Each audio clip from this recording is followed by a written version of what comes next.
మా ఊరి రుచులకు స్వాగతం. ఈరోజు మనం ఒక్కసారి అన్నం వండుకుని 3 ప్రసాదాలు ఎలా తయారు చేసుకోవాలో చూద్దాం. కొబ్బరన్నం, దధ్యోదనం, పులిహోర చాలా ఈజీగా, చాలా త్వరగా ఎలా తయారు చేసుకోవాలో చూద్దాం. ముందుగా ఒక కుక్కర్ తీసుకుని దానిలో ఒక గ్లాస్ రైస్ తీసుకుని శుభ్రంగా కడిగి ఒక గ్లాస్‌కి 2 గ్లాసుల చొప్పున వాటర్ పోసుకొని అన్నం ఉడికించుకొని పక్కన పెట్టుకోవాలి. ఈలోపు పచ్చి కొబ్బరి ముక్కలు ఇలా కట్ చేసుకొని ఈ విధంగా పేస్ట్ లాగా చేసుకొని పక్కన పెట్టుకోవాలి.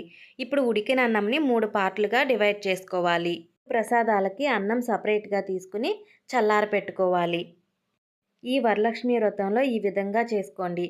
చాలా టైం సేవ్ అవుతుంది. త్వరగా కూడా అయిపోతాయి. ఈ విధంగా వండుకున్న అన్నాన్ని 3 విధాలుగా తీసుకుని పక్కన పెట్టుకోవాలి. దధ్యోదనం కోసం అన్నం వేడిగా ఉన్నప్పుడు ఈ విధంగా చిదుముకుని దానిలోకి రుచికి సరిపడా సాల్ట్ వేసుకుని పక్కన పెట్టుకోవాలి. అదేవిధంగా పులిహోరకి తీసుకున్న అన్నంలోనూ, కొబ్బరన్నంకి తీసుకున్న అన్నంలో కూడా సాల్ట్ వేసుకుని ఒక పక్కన పెట్టుకోవాలి. పులిహోరకు తీసుకున్న అన్నంలో చిటికెడు పసుపు, కొంచెం ఆయిలు, ఒక రెమ్మ కరివేపాకు వేసుకుని వేడిగా ఉన్నప్పుడే కలిపి పక్కన పెట్టుకోవాలి. ఇప్పుడు స్టవ్ మీద ప్యాన్ పెట్టుకుని ఒక టేబుల్ స్పూన్ ఆయిల్ వేసుకుని ఆయిల్ హీట్ అయిన తర్వాత వేరుశనగ పప్పు వేసుకుని వేయించుకోవాలి. ఇవి వేగిన వెంటనే ఆవాలు, పచ్చిశనగపప్పు, మినపప్పు, పచ్చిమిర్చి కూడా వేసుకుని వేయించుకోవాలి. అన్నీ కొంచెం వేగిన తర్వాత ఒక ఎండుమిర్చి, కొంచెం ఇంగువ, కరివేపాకు కూడా వేసుకుని మొత్తం వేయించుకోవాలి. వేగిన తాలింపులో చిటికెడు పసుపు, కొంచెం కొత్తిమీర కూడా వేసుకుని మొత్తం కలిసేలాగా ఈ విధంగా వేయించుకోవాలి.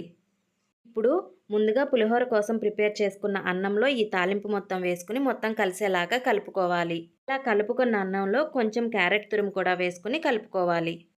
ఇప్పుడు చివరిగా 2 నిమ్మకాయల నుంచి తీసిన రసాన్ని ఈ కలిపి పెట్టుకున్న అన్నంలో పోసుకుని మొత్తం కలిసేలాగా కలుపుకోవాలి.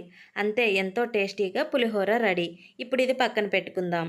ఇప్పుడు మనం కొబ్బరన్నం కోసం తాలింపు పెట్టుకుందాం. స్టవ్ మీద అదే ప్యాన్ పెట్టుకుని ఒక 1/2 టీ స్పూన్ ఆయిల్ వేసుకుని పచ్చిశనగపప్పు, మినపప్పు, ఆవాలు, జీలకర్ర, జీడిపప్పు, మిరియాలు వేసుకుని మొత్తం దోరగా వేయించుకోవాలి. తాలింపులోనే ఒక పచ్చిమిర్చి చిన్న ముక్కలు, కరివేపాకు కూడా వేసుకుని వేయించుకోవాలి. ఎండుమిర్చిని చిన్న ముక్కలుగా చేసి వేసుకుని ముందుగా మనం గ్రైండ్ చేసి పెట్టుకున్న కొబ్బరి పేస్ట్ని కూడా వేసుకుని మొత్తం వేగేలాగా వేపుకోవాలి. ఈ విధంగా మొత్తం కలిసేలాగా కొబ్బరి మొత్తం పచ్చివాసన పోయి మొత్తం మంచిగా వచ్చేలాగా వేయించుకోవాలి. ఇప్పుడు ఈ కొబ్బరి తాలింపు తీసుకెళ్ళి ముందుగా మనం సాల్ట్ వేసి పెట్టుకున్న అన్నంలో వేసుకుని మొత్తం కలిసేలాగా కలుపుకోవాలి. ఈ విధంగా తాలింపు మొత్తం వేసుకుని అన్నం మొత్తం కలిసేలాగా ఈ విధంగా కలుపుకుని పక్కన పెట్టుకోవాలి. ఇప్పుడు దధ్యోజనం కోసం కుక్కర్లో అన్నం ఒక వెడల్పాటి గిన్నెలో వేసుకుని దానిలోకి 1 కప్పు పెరుగు వేసుకుని మొత్తం కలిసేలాగా కలుపుకోవాలి.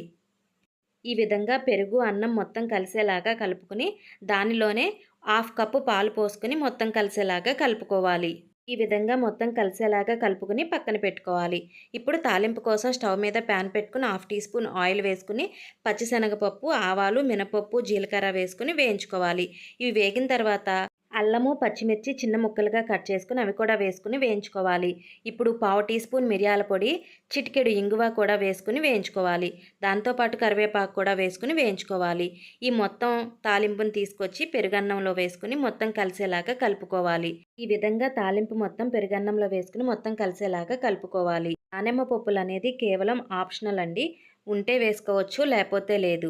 దధ్యోదనం కూడా రెడీ. ఈ విధంగా ఈ వరలక్ష్మి వ్రతంకి ఈ 3 ప్రసాదాలు చాలా సింపుల్గా చేసుకోవచ్చు. Thank you for watching. Please subscribe చేసుకుని సపోర్ట్ చేయండి.